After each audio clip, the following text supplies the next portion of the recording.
Labas vakaras, gerbiami Šiaulių televizijos žiūrovai. Pradedame tiesioginę laidą Šiaulių krašto verslas. Na ir apie kągi mes šiandien kalbėsime, o kalbėsime apie Šiaulių krašto verslą, apie specialistus ir apie didžiausią Šiaulių, Šiaurės Lietuvoje ir Šiaulių didžiausią švietimo įstaigą, Šiaulių universitetą. Tai būtent ta aukštoji mokykla, kuri paruošia daugiausia specialistų verslui. Ir šiandieniniai mūsų studijos svečiai. Juozas Pabrėža, Šiaulių universiteto studijų prorektorius. Labas vakaras. Gerą vakarą. Egidijus Elijošius, Šiaulių universiteto komunikacijos ir rinkodaros specialistas. Labas vakaras. Gabrielė Gendvilaitė, Šiaulių universiteto studentų atstovybės prezidentė. Labas vakaras. Labas vakaras. Ir Gintaras Ignatavičius, mokymo akademijos vadovas ir buvęs Šiaulių universiteto studentas. Labas vakaras. Labas vakaras. Taigi, štai tokie mūsų svečiai. Na, o visiems televizijos žiūrovams noriu priminti, kad laida tiesioginė. Ir galite mums skambinti į studiją telefonu Šiauliuose 841 523 810. Būtent skambindami galėsite dalyvauti mūsų pokalbyje, pateikdami jums rūpimus klausimus. Ir kaip aš kalbėjau prieš laidą su mūsų studijos svečiais, jie į visus jūsų klausimus būtinai atsakys. Na ir noriu pradėti mūsų pokalbį diskusiją. Kreipiuosi į gerbiamą Juozą Pabrėžą. Šiaulių universiteto reikšmė Šiaulių regionui, Šiaurės Lietuvos regionui. Tai vis dėlto kokiagi ta reikšmė? Netaip seniai, prieš kelis metus, buvęs Šiaulių miesto meras Genadijus Mikšys yra paleidęs tokią lakią frazę. Šiauliai be universiteto, Šiauliai be ateities. Tai aš manau, kad čia reikėtų ją išplėsti ne tik Šiauliai, bet ir visas Šiaulių regionas. Tai aš manyčiau, kad daugam nekyla jokių abejonių, jog Šiaulių universitetas yra ypatingai svarbus kultūros ir mokslo židinys dideliame Šiaurės Lietuvos regione. Bet yra tokia problema, kad kol kas to reikiamo valstybės dėmesio regioniniam universitetui trūksta. Nes Lietuvoje iš esmės yra universitetai susikoncentravę Vilniuje ir Kaune, o tokie tikri regionų universitetai, Šiaulių ir Klaipėdos, yra 2 universitetai ir visos valdžios, kiek yra žadėjusios, kad tiems regioniniams universitetams bus didesnis dėmesys, kol kas ir lieka tik pažadai. Ir dėl to mes paskutiniu metu inicijuojame labai svarbią įstatymo pataisą, kurioje ir būtų įteisintas regioninio universiteto statusas. Tai nereikštų koks nors išskirtinis ar koks nors ten ypatingas, bet tai reikštų to universiteto labai svarbią vietą dideliame Šiaurės Lietuvos regione.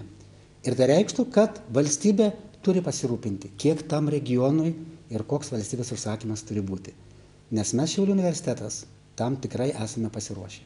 Tai kokio dydžio tas yra Šiaulių universitetas? Kiek studentų, kiek specialistų, kad mes įsivaizduotume, tas regionas, didelis ar mažas regioninis universitetas?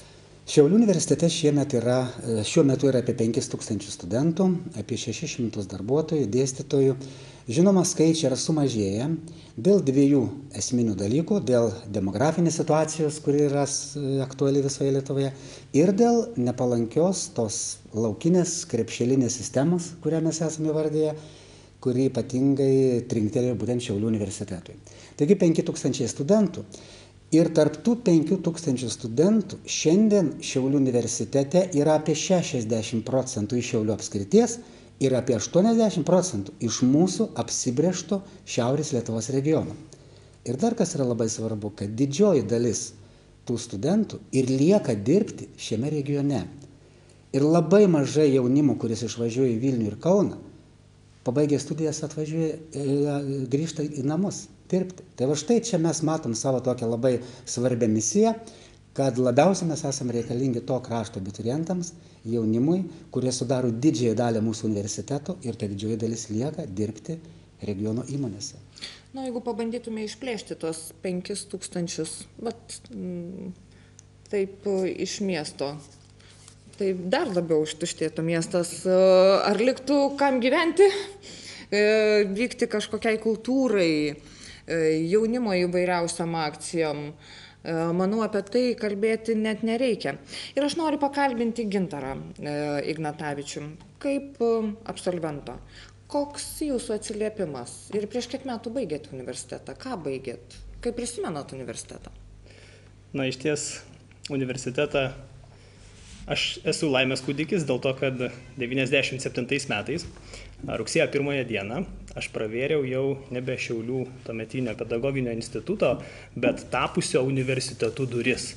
Ir esu iš tos pirmosios absolventų laidos, kurie baigė jau įgydami Šiaulių universiteto išsilavinimą ir Šiaulių universiteto diplomą. Tai tas mane labai įkvepia ir iš ties labai didžiuojasi, kad tie metai buvo pirmieji, kada tapome pirmaisiais Šiaulių universiteto atėjūnais ir pravėrė duris studentais ir pirmieji išėjome absolventais būtent jau tikrojo Šiaulių universiteto, o atsiliepimai patys geriausi, nes aš studijavau fizikos ir matematikos fakultete, studijavau fizikos informatikos programoje, fizikos bakalauro ir informatikos programoje, mokytojo profesiją įgijau ir kuomet taip juokaudavom su draugais, beje, buvau prie Šiaulių universiteto dokumentus padavęs ir į Vilniaus pedagoginį universitetą, tuomet dabar edukologijos, bet taip susiklostė, kad mandatinės komisijos metu man kažkaip nepatiko toks kaip ir priėmimo tas procesas ir taip kažkaip emociškai sudarė tokį foną, kad vis tik Vilnius gal ne ir pasirinkau Šiaulius, va taip kažkaip susiklostė.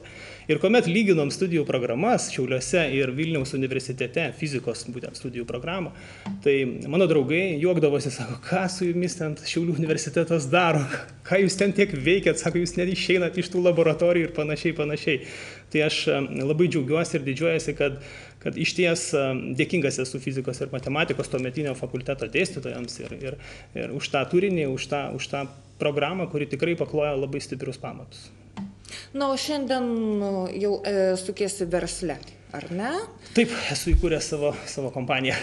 Mažytę kompaniją, bet savo. Ir tenka bendrauti su kitais verslininkais. Ar yra kažkokie atsiliepimai, galų gale vis tiek tas ryšys būtent Šiaulių universiteto ir verslo? Koks vaidmuo yra Šiaurės Lietuvoje Šiaulių universiteto, kai susitinki būtent iš verslininkų pusės?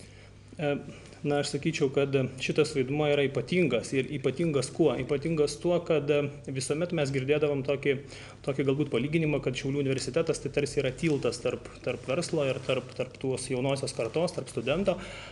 Šiandien dienai galbūt aš sakyčiau, kad vien tiltų būti to nepakanka, turbūt Šiaulių universitetas truputėlį pereina į tą tokią vadinamą transformacijos fazę, bent jau aš taip matau iš šalies, ir tampa ne tik tiltų, bet aš palyginčiau kaip ir su kokiu tai eskalatorium arba, sakykime, funikulierium, kuris tiesiog studentą nukreipia, o verslui pasakoja apie galimybės, kurias būtent gali suteikti Šiaulių universiteto studijų programos. Tai dirbant versle ir kuriant vertę verslui, nes pats atstovauju privačią mokymų ir konsultacijų bendrovę ir būtent mūsų veikla yra kurti strateginius žmogiškųjų išteklių ir personalo ugdymo sprendimus verslui, tai šitą mes ypatingai girdime, kad verslas išgyvena tam tikrą, sakykime, iššūkį šiandien, sako verslininkai dažniausiai, kad anksčiau apie tai negalvojam, kada gerai gyvenam, apie rezervą darbuotojų, apie būsimus darbuotojus mes kažkaip negalvojam, o susimastėm tada, kada iškylo didžiausia problema, kada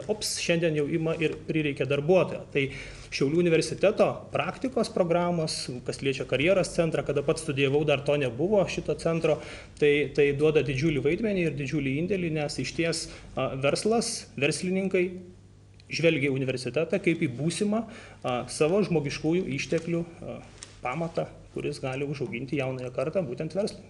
Tu dabar žiūri į Šiaulių universitetą lik iš šono ir, sakykime, kiek jis yra pasikeitęs nuo tos mokyklos, nuo tos mokymo įstaigos, kai tu studijavai? Na, aš sakyčiau, kad virtuvės ir vidaus tiek, kiek kada studijavau, jau negaliu palyginti, bet stebėdamas Šiaulių universitetą ir pats dalyvaudamas beje ir karjeros centro renginiuose, dalyvaudamas ir bendraudamas su studentais, pakviestas skaityti įvairius pranešimus konferencijose, aš pastebiu, kad Šiaulių universitetas iš tos, vadinkim, žinių ir mokslo tvirtovės pereina į tą dinamišką iniciatyvę bendruomenę, kuri būtent regione užduoda toną, kad vis tik reikia telkti jaunąją kartą, vis tik reikia klausti jaunosios kartos būtent jų karjeros lūkesčių ir perspektyvų, klausti verslo, tartis, daryti kompromisus ir atitinkamai aš pastebiu, kad universitetas tapo aktyvesnis. Džiugu. Na ir vėl kreipiuosi į gerbiamą Juozą Pabrėžą. Specialistų trūkumas Lietuvoje. Tai kaip ir būtų jūsų pagrindinė duona universiteto, ar ne? Jūs rengiate, galvojate, tai tas aktualumas Šiaurės Lietuvoje yra, kokia ta situacija iš tiesų yra su specialistais tais mūsų? Iš tiesų situacija taip vienu sakiniu pasakyti sudėtinga, bet kaip ir visoje Lietuvoje, taip ir Šiaurės Lietuvos regione specialistų trūkumas yra jaučiamas. Bet jaučiamas jis yra ypatingai dėl to, jog nepaslaptis, jog dabartinio jaunimo nuostata yra viena iš tokių pagrindinių išlėkti į sostinę Vilnių. Ir paskui didžioji dalis išlėkė tą sostinę Vilnių, jau nebegrįžta į tuos regionus, į mažus savo miestelius, į savo gimtines. Ir regionuose, tokiuose kaip tarkime Šiaurės Lietuvos regionas, jau ta problema yra ryški. Tai štai čia mes ir esame, Šiaulių universitetas, ta atsvara, kur galėtumėme mes tą spragą ir stengiamės užpildyti. O kaip? Kokiais būdais? Būdai yra labai paprasti. Pirmiausiai turi rūpintis valstybė ir užsakyti tiek specialistų, kiek tam regionui reikia, kas buvo prieš 6-7 metus. Tarkim, Šiaulių universitetas turėdavo apie 1000 valstybės finansuojamų vietų stojantiesiems į pirmą kursą. Tačiau priėmus naująjį studijų ir mokslo įstatymą, tas viskas jau nebeveikia, yra ta vadinamoji tokia labai liberali krepšelių skirstymo sistema, kuri vėlgi yra palanki didiesiems sostinės universitetams ir nepalanki tokiam universitetui kaip Šiaulių regioninis universitetas. Tačiau išeitis pradeda lyg ir po truputėlį šviestis. Ir tą išeitį mes matom pirmiausia per tokį naują dalyką – tikslinį finansavimą. Kodėl sakau naujas, kadangi jis yra vykdomas tik 3 metus, ir čia yra mažytė atsvara tai tokiai liberaliai krepšelių skirstymo politikai. Kodėl sakau mažytė? Todėl, kad šiemet, tarkim, tiksliniu būdu bus remiama 5% visų Lietuvos studijų programų. Bet tai vis dėlto šis tas. Ir mes Šiaulių universitetas, matydamas prasmę, labai padirbėjome su viešuoju ir privačiu sektoriumi, turime tikrai gerus ryšius, pateikėme paraiškų 104 studijų vietom ir gavome 54 remiamas vietas. Tai reiškia, kad bus sudaroma trišalė sutartis, studentas, universitetas ir darbdavys, ir studentai galės pasinaudoti labai geromis studijų sąlygomis. Tos 54 vietos yra skirtos 8 studijų programom. Daugiausiai yra informatikos krypties programom, 18 informatikai ir 5 informatikos inžinerijai, po 10 tikslinių vietų yra skirta lietuvių filologijai specialiai pedagogikai, 5 kūnų kultūrai, 4 finansų valdymui, po 1 menams. Tai va štai tos studijų programos galės pretenduoti į tikslinį finansavimą. Na, o tom 54 vietoms rėmimą žada 35 įmonės. 18 viešojo sektoriaus ir 17 privataus sektoriaus. 18 tai yra iš esmės daugiausiai savivaldybės. Tai yra visos, žinoma, Šiaulių apskrities savivaldybės, bet be Šiaulių apskrities tai yra Telšių, Mažeikių, Skuodo, Kretingos, Biržų, Anykščių, Pasvalio, net Kauno. Tai įsivaizduokit, kiek savivaldybių mato poreikį mūsų specialistams.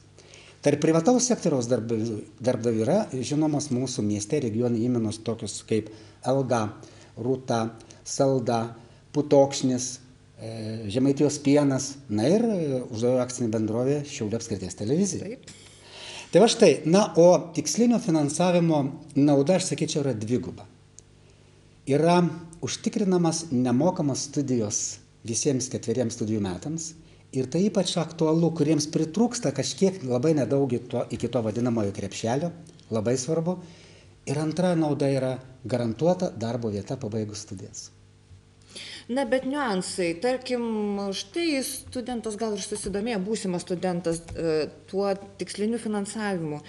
Tai kaip jis tiesiog paduos dokumentus ir sakys, aš dabar mokysiu štai tokią ir tokią profesiją, nes noriu dirbti ten ir ten? Taip, yra niuansai, yra ir naujienų šiemet. Šiemet labai aiškiai yra nuspręsta, kadangi tų vietų padaugėjo, jog tas abiturientas atsivertęs bet kokį universitetą ir bet kokią studijų programas, jis iškart matys, kurioms yra skirtas tikslinis finansavimas.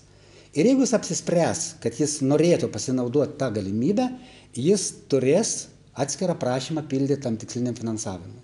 Ir vėlgi ten galės nurodyti ne vieną programą, o iki 3 programų. Ir vėlgi jis galės net pretenduoti į valstybės finansuojamą vietą ir taip pat ir į tikslinį finansavimą, nes bus tokiu atveju, kai, tarkime, abiturientas gaus tą vadinamą į krepšelį, bet jis panorės sudaryti sutartį su įmonė, būdamas garantuotas, kad, tarkime, pabaigus studijas jis jau turės garantuotą darbo vietą. Bet aš manau, kad čia daugiausiai pasinaudos tie, kurie, tarkim, pritrūks kažkiek kitų krepšelių ir kitos valstybės finansuojamos vietos ir tada puikiai galimybė gauti tikslinį finansavimą. Bet tiems abiturientams iškart patariu kreiptis į Šiaulių universitetą, į tinklalapį, visa informacija yra labai detaliai išdėstyta ir tos programos ir visi, kurie ten reklamai keliami, yra labai aiškiai išdėstyti ir visiems yra suprantamai ir aišku. Na, o visiems žiūrovams primenu, jog mūsų laida yra tiesioginė ir galite štai studijos svečiams skambinti telefonu 523-810 ir pateikti klausimus. Iš tiesų minėjote, jog ši programa 3 metus vykdoma ir jau turite studentų studijuojančių būtent tikslinio finansavimo specialybėse. Mes pakalbinome tuos studentus ir dabar kviečiu visus pasižiūrėti, kągi mano tie studentai, kurie taip mokosi. Pakliuvau į tikslinę vietą ir labai tuo džiaugiuosi iš tiesų, nes nieko nėra geriau, kaip kartu rasti ir darbo vietą ir dar plus mokytis nemokamai. Na, o tas pasirinkimas, kaip įvyko tavo pasirinkimas būtent tikslinio finansavimo? Na, visų pirma, aš visuomet norėjau mokytis lietuvių kalbą, o kadangi pasidomėjau ir sužinojau, kad Šiaulių universitetas siūlo netgi 5 tikslinės vietas, labai nudžiugau ir tikėjausi čia įstoti ir man pavyko. Ar niekada negalvojai, jog norėtųsi studijuoti kažkur Vilniuje, Kaune? Buvo tokių minčių, tačiau kadangi pagalvojau, kad Šiauliai yra arčiau mano namų ir dar plus tokia gera studijų, toks geras pasiūlymas, tai apsidžiaugiau ir tiesiog norėjau čia, arčiau. Sakyk, po studijų, kur tu dirbsi ir ko tikiesi? Na, jau išsirinkau savivaldybę, tai bus Šiaulių rajono savivaldybė, mokyklos dar tiksliai nežinau, bet aišku tai, kad darbas bus mokykloje. Mokyklose vykdavo karjeros dienos, visada kalbėjau apie tikslinį finansavimą, kad tai yra labai geras pasirinkimas. Pasidomėjau, kad yra Lietuvų universitete ir pasirinkau. Na, o sakyk, tu jau esi pasirinkusi būsimąją darbo vietą, kodėl būtent ta savivaldybė, o ne kita savivaldybė, na, kokią tu ateitį matai? Nes aš pati esu iš Šiaulių, visada norėjau gyventi Šiauliuose, dideli miestai niekada neviliojo. Ir dėl to ir pasirinkau, nenorėjau, tarkim, buvo ir Kretinga, buvo ir Radviliškis, bet man tiesiog patogiau buvo Šiauliuose. Kas motyvuoja būtent studijuoti ir pasirinkti tą tikslinį finansavimą? Motyvuoja tai, kad užtikrinta darbo vieta. Tai yra labai svarbu, nes jaunimas dažnai negauna darbo, baigia studijas. Motyvuoja mano pačios noras tobulėti. Ar palaiko šeima, draugai? Taip. Labai palaiko ir iš tikrųjų tėvai labai džiaugiasi, kad taip pasisekė, nes iš tikrųjų gavom labai didelę galimybę ir ją turim vertinti. Pasirinkau, nes pasiūlė tikslinę vietą ir sutikau tiesiog, nes iškart pasiūlė darbo vietą. Sakyk, jeigu būtum nepasirinkęs tikslinio finansavimo vietos, ar tu būtum įstojęs į universitetą, ar būtum gavęs finansavimo valstybinį, ar būtų tekę mokėti už mokslą? Šiaip prašymą daviau į optometriją, bet nesitikėjau, kad pakliūsiu. Tai pirmą inžineriją buvau davęs, kokį mechanikos, bet gavau, paskambino man, sako, ar norėtumai į tikslinį finansavimą. Tai iškart sutikau, labai apsidžiaugiau ir tai nebereikia mokėti man. Sakyk, ar tu žinai, kas būsimasis tavo darbdavys ir ko tu tikiesi ateityje, kokia tavo bus karjera? Tai sutartį pasirašėme su Filmans firma ir iškart turim 3 metams sutartį pasirašęs darbo vietą, tai bus matyti, kaip seksis. Jeigu turėčiau galimybę stoti dar kartelį, tai tikrai stočiau į tikslinę vietą, nes manau, kad ši vieta yra puikia galimybė jaunam žmogui. Kiekvienas suprantame, kad baigę universitetą mums reikės patirties, darbdavys jos prašo, o kaip visi suprantam, nei vienas nenori priimti to jauno žalio studento, tuomet šita tikslinė vieta yra puikiausia galimybė, nes tu nemoki už studijas, tu turi praktikos vietą ir po to dar turi darbo vietą, kur įgyji patirties ir po to save gali realizuoti tiek toje įmonėje ar bendrovėje, ar iš ko gauni tą tikslinę vietą, ar kitoje vietoje. Apie tikslinės vietas tikrai bandyčiau ieškoti informacijos pas savo mokyklos konsultantą arba Lama BPO svetainėje.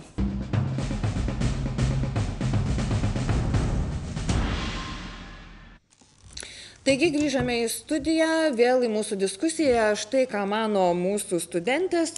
Nuomonės iš tiesų studentų yra labai geros mokantis tokioje vietoje. Viskas lyg ir užtikrinta. O dabar noriu kreiptis į Egidijų Elijošių. Jūs važinėjate, dirbate su mokyklom, būtent su tais būsimaisiais studentais. Sakykit, koks tas programų pristatymas, koks tas jūsų darbas iš tiesų yra tose mokyklose, kaip jūs priima?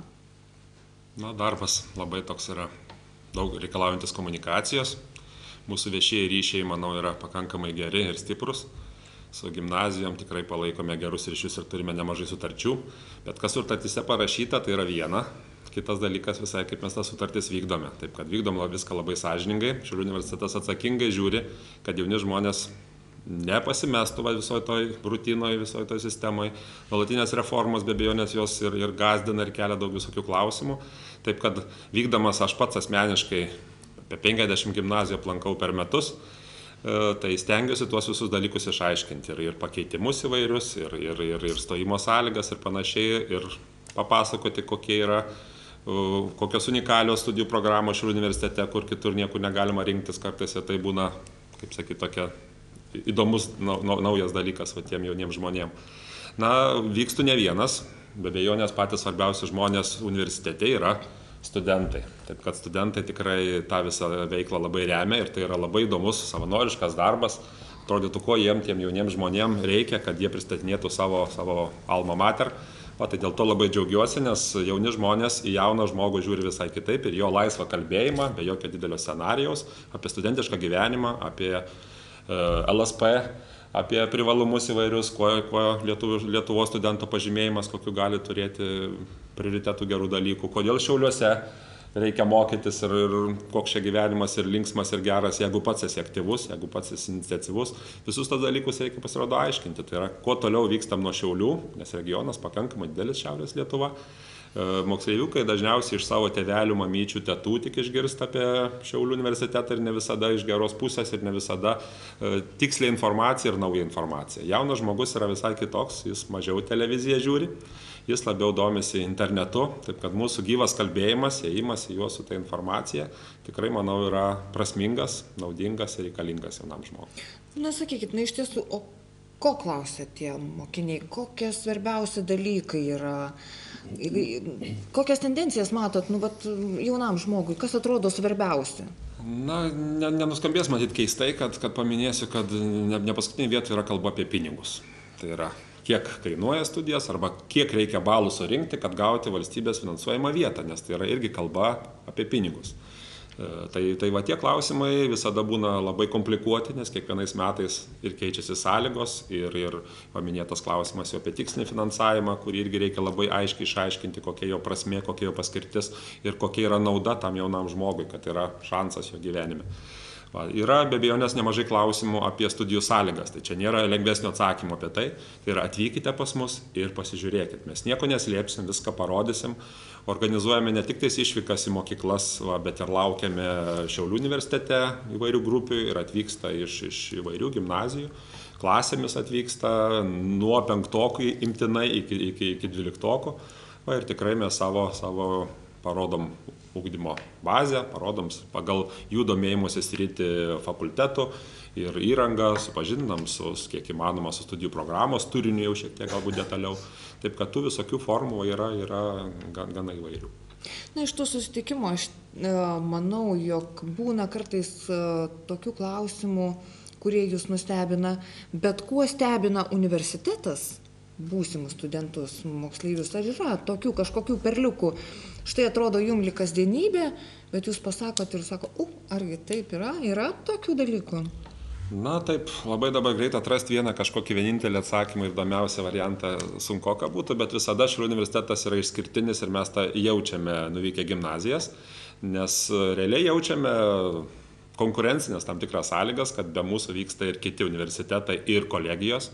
Tai yra gimnazijos jau pradeda pavargti šiek tiek nuo tokio didelio labai antplūdžio reklamuotojų, kurie save nori parodyti. Tai Šiaulių universitetas įsiskiria sąžiningumu, tai yra, kad niekados nepapasakos apie save taip, kaip iš tikrųjų nėra ir niekada nešnekam apie kitus blogai. Tai va, tas mūsų išskirtinumas irgi būna išskirtinas, nes moksleiviai labai aiškiai pasako į akis, kad va, iki jūsų va, taip ir taip pasakojo, dabar mums pasidarė aiškiau, mums pasidarė dabar šiek tiek ramiau. Na, nustemba kartais dėl išskirtinių studijų programų, kurių niekur kitur nėra ir sako, tokia mažam universitete ir iš tikrųjų tokie gali būti dalykai, va, tokie reti, išskirtiniai va, ir ypač studijų programuose, pavadinimuose, kaita yra jiems tokia irgi gana neaiški, nes reikia išaiškinti, kas tas yra darnus verslas ir ekonomika, o ne vien tik tai sausoji ekonomika. Kas tas yra optometrija, kas tas yra socialinė reabilitacija ir panašus dalykai. Taip kad manau, kad išskirtiniai esame savo turiniu, savo pristatymu, gyvų kalbėjimų. Vežėmės ir dėstytojų žvaigždės, jie nelabai mėgsta taip vadintis, bet išskirtinius Šiaulių universiteto mokslininkų bendruomenės žmonės, kurie nenuobodžiai šiek tiek trumpai apie mokslą papasakoja, kuo gyvas yra universitetas, nes vis dėlto mūsų irgi kaip virstančios verslo įmonė šiek tiek, kad mes pardavinėjame savo socialinės paslaugas bendruomeniai, kad jie pasakoja primtinais paprastais žodžiais apie mokslą, kaip galima daryti atradimus čia ir dabar, kad Šiauliuose galima akimis valdyti kompiuterį, galima mintimis jau valdyti technologijas, galime kurti vandeniliu varomus automobilius ir panašiai. Tai yra kalbėti tą pačią kalbą ir su mūsų partneriais Pietų Korėjoje ir Jungtinėse Amerikos valstijose ir Norvegijoje. Kaip mėgstu pajuokauti, kad sakau mokinukam, taigi Alzheimeris ir Norvegija Alzheimeris, Parkinsonas ir Japonija Parkinsonas. Jeigu įgysi tas profesijas Šiaulių universitete, tu būsi ne tik tais tam regionui įdomus reikalingas, bet tu būsi pasaulietis žmogus su perspektyvia profesija. Ir pats savo įdomus ir kitiems naudingas. Pati forma pristatymo, ar jūs susidurėte su kitais universitetais šalia, kaip mugėse, ar tiesiog individualūs vaikų susitikimai būna su jumis? Be abejonės, jo, tai minėjau apie tą tokią konkurencinę kovą, bet tai yra sveika kova, sveikas bendravimas, nes rinkodarininkai dažniausiai būna atviri, komunikabilų žmonės, ką jie viduje galvoja nežinosi, bet mes vėlgi manau, kad patys irgi provokuojame juos tam atviram kalbėjimui, nes patys esame atviri, nesame nei geresni už kitus, nei blogesni, esame paprasčiausiai kitokie.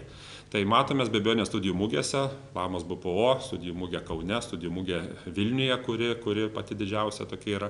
Ir manau, kad mes visada ten esame išskirtiniai, esame guvus, judrus, esame girdimi, matomi, gal ne tiek daug investuojame tos dalykus materialiai. Ta, ką matom, kad didžiausi universitetai, aišku, įvairiom technologijom stengiasi sudominti jauną žmogų, bet matom, kad jaunas žmogus nori ir gyvai kalbėti, nori šnekėtis, nori ne vien per internetą bendrauti, bet nori aiškiai tiesiai paklausti, kaip kokios sąlygos, kokios kainos, kokios studijų galimybės, kokios galimybės išvažiuoti, sakysim, pagal Erasmus programas. Tai šiuo atveju manau, kad mes tas savo stipriasias pusės parodom ir Šiaulių universitetas niekuo konkurenciniai toj kovoje nepralaimi, o pagal įvairius reitingus, apie kuriuos, manau, dar užsiminsim, pakalbėsim, netgi būnam ir išskirtiniai ir aukštose vietose stovim. Na ką, labai gražiai pradžioje užsiminė apie studentus ir studentavimą, bet ir mes netrukus pakalbėsime su Gabriele, ką būtent tie studentai galvoja ir kuo gyvena ir kaip gyvena Šiaulių universitete, bet po trumputės reklamos.